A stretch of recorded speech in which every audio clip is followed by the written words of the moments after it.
Okay, Assalamu alaikum. Welcome back to the next practical lecture.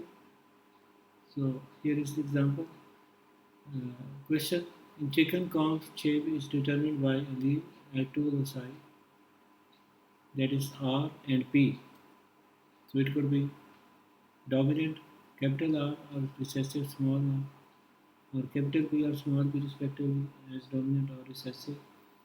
A walnut comb is produced when at least one dominant allele R is present and one locus, and at least one dominant allele capital P is present at the second locus. So this would be the genotype capital R capital P. The other would be recessive one. A rose comb is produced when at least one dominant allele is present at the first locus and two recessive alleles are present at the second locus. So genotype is like this one, capital R and then small p small. A P comb is produced when two recessive alleles are present at the first locus in place of the R, and at least one dominant allele is present at the second genotype. So that is capital P. So if two recessive alleles are present at the first and at the second locus, that is the homozygous recessive completely, a single comb is produced. This is four type of genotype. Phenotype. So progeny with what type of combs and in what type of proportion will result from the following cases crosses. So here completely dominant is crossed with the completely recessive, and we will get all walnut. Because if you just focus on the question, you can see here. You can see when both of them are dominant, it would be walnut, right? And one of them, first one is dominant, it is the rose. Then the second one is dominant, it is the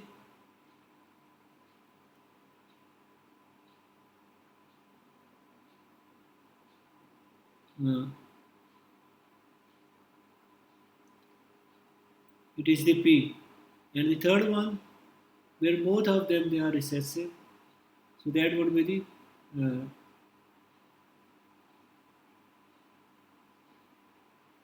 single comb. So it would be the walnut first, or it would be the rose, or it would be the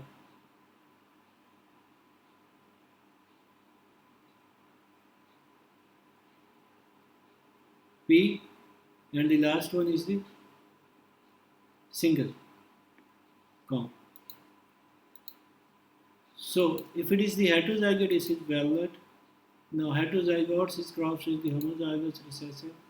So here we will get four type of, you will see the phenotypes. Similarly, two heterozygotes are crossed, and again four type of phenotypes. So this is basically interaction of the two genes, and you can see you are not going to get the classical Mendelian ratio in this case. So you are getting 9 over 16, 3 over 16, and 3 over 16, and 1 over 16. Now rather, as there is interaction, so we will get different ratios.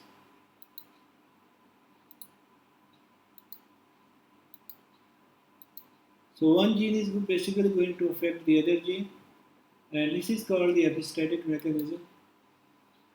Now there are few examples given over here, which are just like the previous one. You have to solve them by yourself, and these are basically related to the epistatic mechanism. And you can see the epistatic mechanism lecture with the theory classes. So another question that is of the epistatic, the squash plant. We did this example in the practical in the theory class.